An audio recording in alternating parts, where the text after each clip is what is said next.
परमेश्वर के सेवक और आराधना के रूप में हमारे साथ जुड़ने वाले तनेश मलिक हैं। हम उनका स्वागत करते हैं, जोरदार तालियां बजाते हैं। भाई की फैमिली में एक ही पत्नी है हमारे समान, अच्छा 2 बच्चे हैं और बेटे की शादी हुई है। सब उनका मैं धन्यवाद के साथ में परमेश्वर की आशीष है। इसी प्रकार से हन्ना मिनिस्ट्रीज के माध्यम के द्वारा वो सप्लाई करते हैं। साथ ही साथ आपके बीच में ऑनलाइन क्विज होता है और उस क्विज के माध्यम के द्वारा भी आप पार्टिसिपेट कर सकते हैं। वो मिनिस्ट्रीज के बारे में बताएंगे, समझाएंगे और हम और आप जिस भी प्रकार से समय मिलता है, कहीं जाना नहीं है, ऑनलाइन आपको घर बैठे मोबाइल के माध्यम के द्वारा या कंप्यूटर के माध्यम के द्वारा आप उनकी मिनिस्ट्रीज में जुड़ सकते हैं। और साथ ही साथ में बहुत से ऐसे वचन में भी वो क्विज भेजते हैं, व्हाट्सएप पे अपडेट करते रहते हैं। आप उसमें भी उनका प्रति उत्तर दे सकते हैं। यदि कुछ प्रश्न रहते हैं तो आप उनसे भी कुछ पूछ सकते हैं। सो आज भाई हमारे बीच में है एज अ मिनिस्ट्री के रूप में, बताने के तहत आज योजनाओं के रूप में और हमारे साथ आत्मिक वचन के रूप में, संगति के रूप में हमारे साथ जुड़े हैं। So we most welcome you from our church. आशीष के माध्यम के द्वारा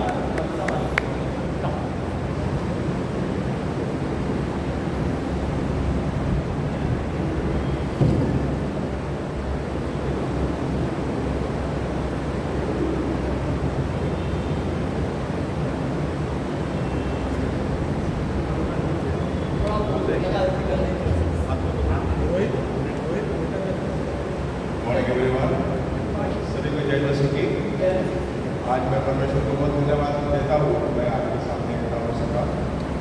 खास करके मैं रेवरेंड दास को थैंक यू बोलता हूँ कि उन्होंने मुझे यहाँ पे आज आमंत्रण किया। तो ये आमंत्रण कैसे हुआ इसके बारे में मैं आपसे थोड़ा बांटना चाहता हूँ। जब भी क्विज होता है, हम नई किताब लेके मैं चले जाता हूँ चर्च के और पास्टर का जो पासवान है उनसे मैं मुलाकात करता हूँ कि आपके चर्च में आप प्रमोशन करो, इसके बारे में बताओ, ताकि इससे लोग जुड़े। क्विज का सबसे बड़ा जो फायदा होता है कि लोग पवित्र शास्त्र की ओर मुड़ते हैं, पढ़ते हैं। वो जब होता है इससे बड़ा आशीष लोगों ने, क्योंकि सारी बातें जो है वो सिर्फ पवित्र शास्त्र में से ही हमको समझाएंगे। परमेश्वर काम भी करता है तो सिर्फ पवित्र शास्त्र से ही करता है।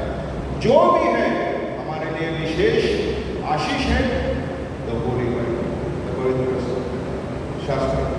इसके लिए जितना अधिक हम बाइबल के पास जाए उतना हमारी जिंदगी आशीष होती है। हमें अगर कोई समस्या भी है तो अगर हम बाइबल की ओर मुड़ते हैं, आशीष मिलेगा ही मिलेगा, क्योंकि वचन के द्वारा परमेश्वर हमसे बात करता है, हमेशा बात करता है। तो हुआ ऐसे कि मैं पिछले हफ्ते जब मैंने क्विज का आरंभ किया तो मैं Robinson Memorial Methodist Marathi Central Church हाईकला में गया था, क्योंकि वहाँ पे बहुत सारे पास्टर्स हैं। तो एक पास्टर से जाके मैं मिला और मैंने उनको इसके बारे में समझाया। बाद में उन्होंने मुझसे थोड़ा बातचीत की और बोले कोई स्पीकर रहेगा क्या दे देना, हमें सेमिनार करना है हमारे चर्च में। ये बात सुन के मैं बहुत खुश हुआ। तो मैंने तुरंत एक स्पीकर का नाम उनको दे दिया। ये नीरज की है, मराठी में अच्छे से बोलते हैं, आप इनको बुला लो और अच्छे से करेंगे। लेकिन उन्होंने कुछ समस्या भी उनकी बताई, जैसे कि खाना देना होता है सेमिनार में, पैसे लगते हैं। तो मैं बोला अगर खाने का कोई दिक्कत है तो मेरा भी केटरिंग का बिजनेस है, तो मैं आपको खाना दे सकता हूँ। आपके पास पैसे रहेंगे तो दे देना, नहीं रहेंगे तो नहीं, कोई समस्या नहीं है। और गूगल फॉर्म के माध्यम से हम लोगों को इन्वाइट करेंगे, लोगों को बुलाएंगे, तो सब प्रकार का बातें हम कर सकेंगे। बोला अच्छी बात है। अच्छी बात होने के बाद में मैं वहाँ से निकल गया और फिर एक रविवार गया। मुझे ऐसा लगा कि शायद उन्होंने अपने चर्च में बात किया रहेगा उसके बारे में और कुछ तो जानकारी मुझे मिलेगी। तो मेरे ख्याल से पिछले बुधवार को उनके पास गया फिर से ये पूछने के लिए कि क्या हुआ उसके बाद का, क्योंकि जब से मैंने ये बात सुनी मैं निरंतर प्रार्थना कर रहा था, क्योंकि परमेश्वर का वचन बांटना ये सबसे आशीष है, परमेश्वर का वचन सुनना ये सबसे बड़ा आशीष है। तो जब मैं पिछले बुधवार को जब उनके पास गया तो तकरीबन 20 मिनट में उनको ऑफिस के बाहर बैठा इंतजार कर रहा था, क्योंकि अंदर 3-4 पासवान बैठे थे और मैं बड़ा इंतजार कर रहा था। खाली ये पूछना था मुझे कि क्या हुआ। लेकिन पासपास बिजी होने की वजह से मैं वहाँ आ रहा। तो मेरे दिल में थोड़ी मुश्किल हुई, क्यों मेरे तरफ नहीं देख रहे। ये इंसान की एक सोच होती है ना, तो हमारे पास सबकी सोच होती है। अगर हम उस सोच को स्वीकारते हैं तो वैसा हम सोचने के लिए जाते हैं, वैसा हमारा जीवन रहता है। तो पासपास आ रहे थे, जा रहे थे, फिर मैं बैठे बैठे तो मैं चुपचाप में बैठा। वहाँ से एक पास्टर अंदर से बाहर आए, तो मैं उनको बोला बस बैठे बैठे बैठे दरवाजे में बैठो। वो डॉक्टर राजेंद्र ने रेवरेंड राजेंद्र भोसले थे, वो किसी महाराष्ट्र के शहर से आए थे। ये देखो हमारा क्विज है, तो इसका ये है जैसा आपको बताया वैसे सब मैंने उनको बताया, आपके चर्च में इसको अनाउंस करो ताकि लोग इसमें शरीक हो, और ठीक नहीं करता हो। तो फिर और टाइम बीत गया और फिर से बहुत बिजी था शेड्यूल। और एक पास्टर आया क्रिस्टोफर, जो कल्याण चर्च के थे, फिर उनको भी मैंने बैठाया, अपने चर्च में अनाउंस करो, ज़्यादा से ज़्यादा लोग इसके पास आएंगे तो अच्छा है। तो ऐसा करके 3 पास्टर से मैं मिला हर बैठे बैठे। और फिर एक रेवरेंड सोंगा, श्याम सोंगा, शायद आप जानते हो या नहीं, तो वो अंदर आया तो उनका बर्थडे था या हो गया था, तो वो विश कर रहे थे। उन्होंने जैसे मुझे देखा बोले ये इस गुरुवार को वो चर्च में आएगा, प्रचार करेगा। और बोला बहुत बहुत धन्यवाद, क्योंकि उनकी ऑल नाइट फास्टिंग प्रेयर होती है पूरी रात, यानी 10:30 से लेकर 4 बजे तक प्रचार करना होता है, उनके फास्टिंग होती है। तो सोचिए 5 घंटा अगर मुझे प्रचार करने मिला तो कितनी अच्छी बात है। मेरे मन में बहुत खुश होता है, 5 घंटे 6 घंटे अगर मुझे प्रचार करने मिला, 5 मिनट में भी प्रचार खत्म कर सकता हूँ, 5 घंटे भी प्रचार कर सकता हूँ। तो मैं बहुत खुश हुआ, क्योंकि उन्होंने मुझे बोला इसके लिए। लेकिन बाद में टाइम गया तो मेरे दिल में क्यों ये पासवान मुझे नहीं बता रहे, क्या वजह है, क्यों इग्नोर कर रहे हैं, ऐसे बहुत सारी बातें मेरे समझ में आई। 12 पाया, कुछ 11:15 को वहाँ गया था, लगभग 12:22 हो गए थे और जाने का टाइम भी हो रहा था। मैं वहाँ पे खड़ा हो गया, मैं सोचा कि मैं अंदर जाता हूँ उनसे और मिल लेता हूँ। तो मैं नॉक किया, मैं अंदर आउट किया, तो इतना वो मैंने खुश नहीं, ठीक है आया था आ गया। फिर मैं अंदर गया, अंदर जाने के बाद मैंने पूछा बस सब क्या हुआ। अरे लास्ट संडे को तो हमने कुछ बोले नहीं है, इस संडे को हम बात करेंगे। बोला था कि पर्सन उतना बोल के मैं वहाँ से निकल गया। लेकिन दिल में थोड़ा शिकायत थी, क्यों पर्सन ऐसा कर रहा है। मैं बाहर आया तो आपके चर्च के पास वहाँ पे खड़े थे, एकदम ही गरीब जैसे खड़े थे, पता नहीं क्या हुआ था। और सर आप अंदर क्यों ना है, एसी में क्यों नहीं बैठे हुए थे? अच्छा, तो ये बाहर खड़े थे, तो उनको फिर से हैंड पे निकाला, भगवान ये देखो ये बाइबल पेज है, आपके चर्च में अनाउंस करो, मुझे भी मौका दो आपके चर्च में आने के लिए, या प्रचार करने के लिए। तो उन्होंने बोलते ये संडे क्यों नहीं आया, बहुत खुश हो गए।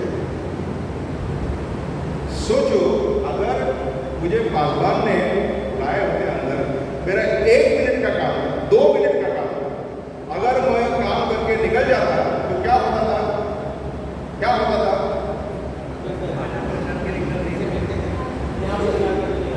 यहाँ प्रचार करने नहीं पाते। फ्राइडे को मैं कुर्ला नहीं जा सकता था प्रचार करने के लिए, और वहाँ बैठे बैठे 3 पासवान लोगों को मैं मिला, और 3 पासवान लोगों को मैंने बाइबल के बारे में बताया। एक्चुअली जब हम क्विज करते हैं ना, तो ये जाके बताना बहुत जरूरी है लोगों को, क्योंकि ये लोगों के फायदे के लिए। हाँ, इसमें हमने प्राइज भी रखा है और दूसरी बातें भी है, लेकिन उससे कोई मतलब नहीं। लेकिन क्विज में जो बाइबल दिया गया है, अभी इस बार हम फिलिपियंस, कोलोसियंस, 1 थेसलोनियंस, 2 थेसलोनियंस पे क्विज करने वाले हैं। तो ये बाइबल का क्विज होता है तो मुझे भी पढ़ना पड़ता है, हमारी टीम को भी पढ़ना पड़ता है। क्यों पढ़ना पड़ता है? क्योंकि क्वेश्चन तैयार करने पड़ते हैं। तो ये करते करते हम क्या होते हैं और लोग क्या होते हैं, वो बाइबल के बहुत क्लोज आ जाते हैं, यानी परमेश्वर के बहुत क्लोज आ जाते हैं। और जब वो क्लोज आ जाते हैं ना, एक रिलेशन बनता है, एक नाता बनता है परमेश्वर और हमारे बीच में। परमेश्वर की सारी बातें जो है वो पवित्र बाइबल में लिखी हुई है। पवित्र बाइबल को छोड़ के हमें परमेश्वर के बारे में अंदाज भी नहीं लगा सकते, परमेश्वर के बारे में हम सोच भी नहीं सकते। जो भी है परमेश्वर का पहले से लेके आज तक सब बाइबल में लिखा है।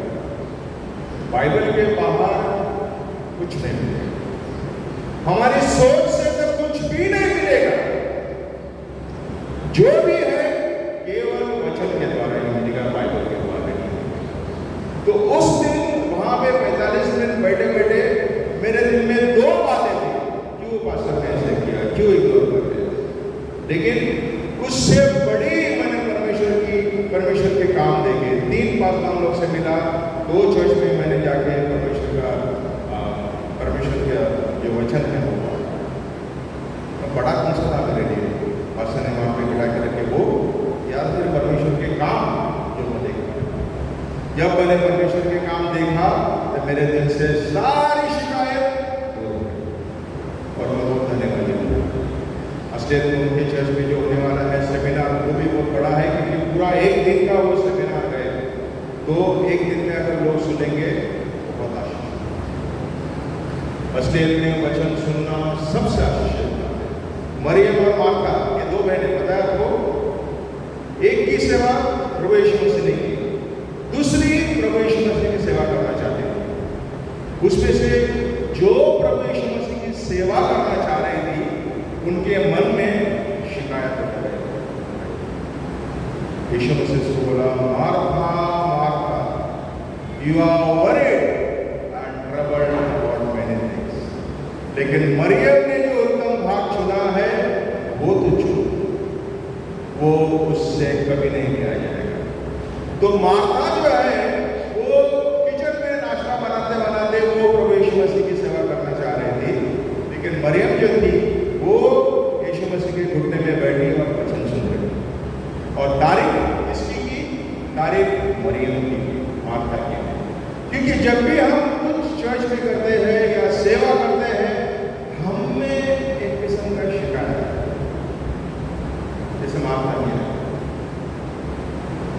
तो मार्था इतना तक बोली, यीशु के समझ में नहीं आता है क्या, मैं अकेली यहाँ पे कर रही हूँ और ये सिर्फ कुछ नहीं कर रही। लेकिन यीशु ने उसके बात नहीं मानी। मरियम कुछ नहीं कर रही थी, उसको सका यीशु मसीह। उसी तरह आप जो यहाँ पे बैठे हैं, वचन सुन रहे हैं, हर संडे, हर जो भी सप्ताह में जो भी टाइम आपके पास मिलता है, यहाँ आप आते हैं, इससे बड़ी बात परमेश्वर की नजर में नहीं है। क्योंकि विश्वास जो है वो सुनने से आता है और सुनना मसीह का वचन, इसके लिए आपको सुनना बहुत जरूरी है। अगर आप बाइबल नहीं पढ़ोगे तो कुछ आवाज आप परमेश्वर की सुन पाओगे, लेकिन बाइबल नहीं पढ़ोगे तो सिर्फ अपने सोच के सुनो। जब यीशु मसीह पायलट के सामने खड़ा था तो बहुत सारे लोग वहाँ पे थे, और पायलट के सामने बाजू में कहीं यीशु खड़ा था और लोग बोल रहे थे, अरे इसको क्रूस पे लटकाओ, इसको क्रूस पे लटकाओ, सब चिल्ला रहे थे। क्या पायलट लटकाना चाहता था? पायलट नहीं लटकाना चाहता। क्यों? क्योंकि उसके बीवी ने भी बोला था इससे कोई लेना देना रख पाता। और जब पायलट ने यीशु के बाद देखा था, पायलट को कोई भी दोष प्रभु यीशु से मसीह में मिला, वो उसको छोड़ना चाहता था। लेकिन लोग जो है जो समुदाय था, वो चिल्ला चिल्ला के बोल रहे थे, इसको क्रूसिफाई करो, इसको क्रूस पे लटका दो। ये केवल उनकी कहानी नहीं है, ये हमारी भी कहानी है। अक्सर हमें परमेश्वर का वचन भी सुनाई देता है, अक्सर हमें सोच भी हम सुनते हैं, लोगों की आवाज भी हम सुनते हैं, लेकिन बहुत सारे बार हम प्रभु यीशु मसीह के वचन को क्रूस पे मार देते हैं। और जो सोच है अपनी और लोगों की, वो ये सबसे क्रूसिफाई